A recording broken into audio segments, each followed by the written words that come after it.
Hello everyone, পূজা রান্নাঘরে আরও একটি পর্ব দেখার জন্য সবাইকে স্বাগত। আজকে বানাচ্ছি প্লাস্টিক চাটনি, আর তাই জন্য আমি নিয়েছি গাছ থেকে একদম টাটকা ফ্রেশ পেঁপে নিয়েছি, যেটাকে আমি স্লাইস করে ছোটো করে কেটে নিয়েছি, এবং তারপরে নিয়েছি টাটকা একদম ফ্রেশ আমাদের এই গাছের লেবু নিয়েছি, এবং 1 কাপ কফির মেজারমেন্ট হিসাবে তোমরা জল নেবে এখানে পেঁপেটাকে সিদ্ধ করার জন্য। তো আমি একদম গ্যাসের ফ্লেমটাকে হাই করে কড়াইতে জলটা দিয়ে দিয়েছি, এবং এই যে জলটা দিলাম একদম দেখো একদম কফি কাপ মেজারমেন্ট হিসাবেই আমি কিন্তু দিয়েছি, বেশিও দিইনি একদম কমও দিইনি। তোমরা এই কফি কাপ হিসাবে মেজারমেন্ট হিসাবে দিতে পারো। তো এই সময় জলটাকে একদম টকবক করে ফুটতে দেওয়ার সময় আমরা পেঁপেটাকে ধুয়ে নিয়ে একদম কড়াইতে দিয়ে দেবো, যাতে ভালো করে সিদ্ধ হয়ে যায়। বেশি সিদ্ধ করার দরকার নেই, যেহেতু পেঁপে খুবই নরম হয়। তো তোমরা মোটামুটি একটু সিদ্ধ হওয়ার পরে এটা নামিয়ে নিতে পারো। তো তারপরে কী হবে, শিরা বানানোর সময় এটা অর্ধেকটা সিদ্ধ হয়ে যাবে। তো আমি এখানে পুরো পেঁপেটাই দিয়ে দিলাম, দেখো ভালো করে ফ্রেশ করে একদম স্লাইস করে কেটে নিয়েছি। আর এই কাটার উপর নির্ভর করে কিন্তু টেস্টটা, যে কোনো সবজি হোক যাই হোক কিন্তু কাটার উপর নির্ভর করে। তো এটাও তোমরা একটু খেয়াল রেখো, ঠিক আছে? তো এখানে কিন্তু আমি পেঁপেগুলোকে ভালো করে দিয়ে এটাকে আমি সিদ্ধ হতে দেবো। তো সিদ্ধ হয়ে গেলে তারপরে কিন্তু আমি এটাকে নামিয়ে নেব।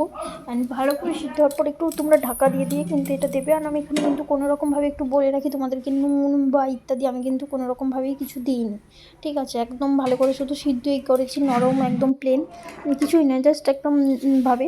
আর সিদ্ধটা দেখে নাও কতটা ভালো সিদ্ধ হয়েছে। এখানে কিন্তু খুবই ভালো পরিমাণে একটা আমার সিদ্ধ হয়ে গেছে। আর এই সিদ্ধটা হয়ে যাওয়ার পর আমি যেটা করব, এটাকে নামিয়ে নেব।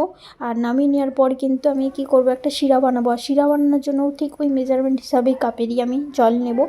আর যে জলটা নেওয়ার পর আমি তার মধ্যে চিনি দিয়েছি এবং লবঙ্গ দিয়েছি। তোমরা তার সাথে কিন্তু অবশ্যই এলাচও দিতে পারো, এলাচ দিলে আরও টেস্ট হয়। এলাচটা আমার কাছে ছিল না, তাই আমি এলাচটা দিইনি। আর তোমাদের বাড়িতে এলাচ থাকলে অবশ্যই এলাচটা দিও। আর এখানে কিন্তু মেজারমেন্ট হিসাবে যখন শিরা বানাবে, শিরা বানানোর সময় একটা চটচটে ভাব থাকবে, তোমরা দেখতেই পাবে হাতের।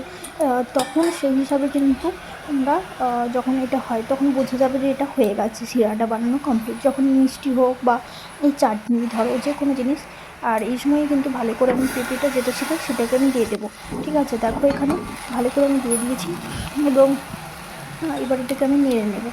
আর নাড়ানোর পর ভালো করে তোমরা দেখে নেবে, একটু ওয়েট করবে যাতে এই যে শিরাটা বানাবে সেটা কিন্তু যাতে পেঁপের সাথে খুবই ভালো করে লেগে যায়। খেতে সত্যি কথা বলতে এটা কিন্তু খুবই দুর্দান্ত সুস্বাদু লেগেছিলো আমাদের বাড়িতে, এবং সবাই বলেছিলো খুবই টেস্টি লাগছে। যারা খায়নি, প্রথম প্লাস্টিক চাটনি খাচ্ছে বা চাটনি খেতে অপছন্দ করে, তারাও সত্যি বলতে খুবই ভালো বলবে। এবং তার সাথে সাথে তোমরা এবারে গাছের লেবু যেটা ছিল সেটাকে আমি উপর থেকে দিয়ে দিলাম। আর এখানে কিন্তু বেশি একটু রস রাখার জন্য আমি মোটামুটি একটু রসটা কিন্তু পছন্দ হয়, তো সেই হিসাবে আমি নামিয়ে নেব। তো খুব বেশি তোমরা যদি করো তাহলে কী হয়, শুষেতে এমনি নেবে তখন একটা যে মানে রস টাইপের থাকে চালিয়ে, সেটা কিন্তু আর পাবে না। তো সেই কারণে বেশি কিন্তু আমি একদমই এটাকে ফোটাবো না। আর মোটামুটি হয়ে যাওয়ার পর এবার আমি নামিয়ে নেব। তো কেমন লাগলো এটা বাড়িতে তৈরি করে কিন্তু অবশ্যই